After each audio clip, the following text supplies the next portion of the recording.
lively. I'm a retired teacher, and I'm also a mother and a grandmother. The story I'm going to read you today is called Old Turtle. Once, long, long ago, yet somehow not so very long, when all the animals and rocks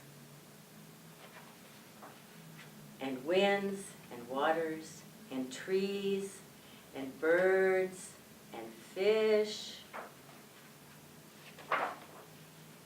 and all the beings of the world could speak and understand one another,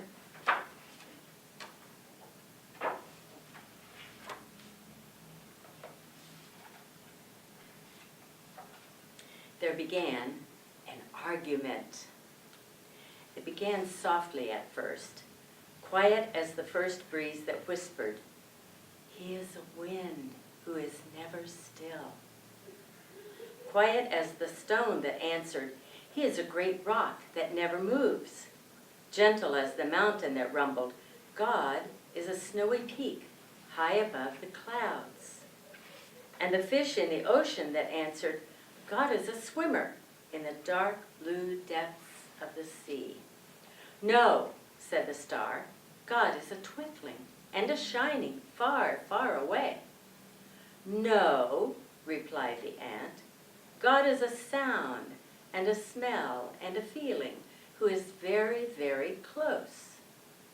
"God," said the antelope, "is a runner, swift and free, who loves to leap and race with the wind." "She is a great tree," murmured the willow, "a part of the world always growing and always giving." "You are wrong," argued the island. "God is separate and apart." "God is like the shining sun, far above all things," said the blue sky.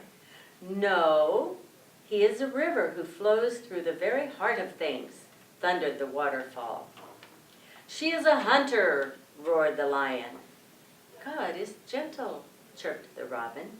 "He is powerful," growled the bear, and the argument grew louder and louder and louder until, "Stop!"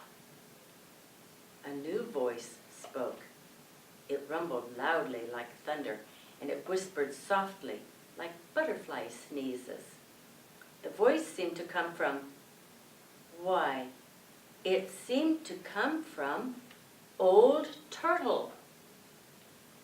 Now, Old Turtle hardly ever said anything, and certainly never argued about things like God. But now Old Turtle began to speak. "God is indeed deep," she said to the fish in the sea, "and much higher than high," she told the mountains. "He is swift and free as the wind, and still and solid as a great rock," she said to the breezes and stones.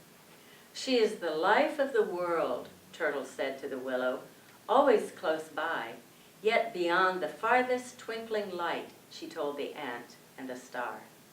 "God is gentle and powerful, above all things and within all things. God is all that we dream of and all that we seek," said Old Turtle.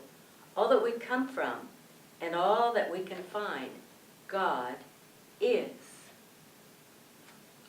Old Turtle had never said so much before.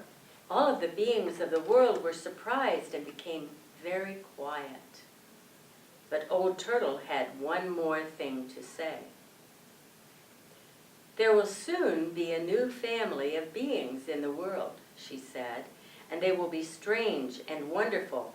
They will be reminders of all that God is. They will come in many colors and shapes, with different faces and different ways of speaking. Their thoughts will soar to the stars, but their feet will walk the earth. They will possess many powers. They will be strong yet tender, a message of love from God to the earth, and a prayer from the earth back to God." And the people came.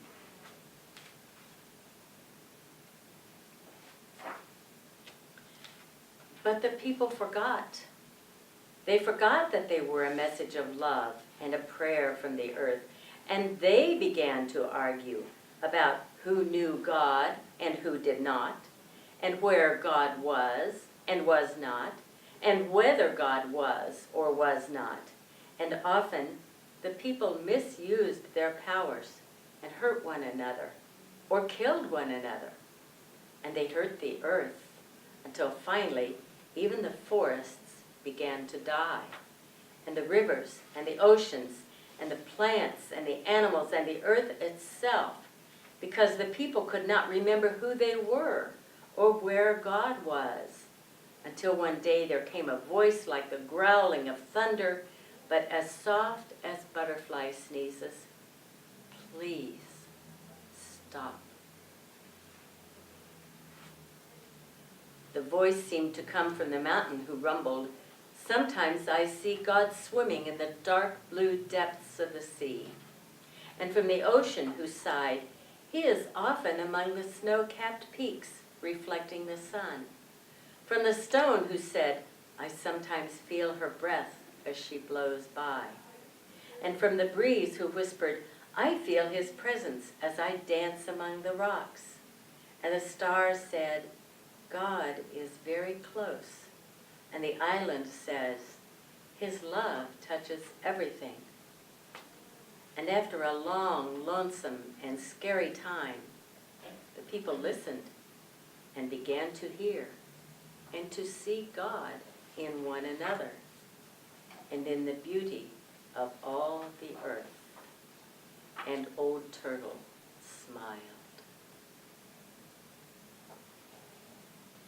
And so did God.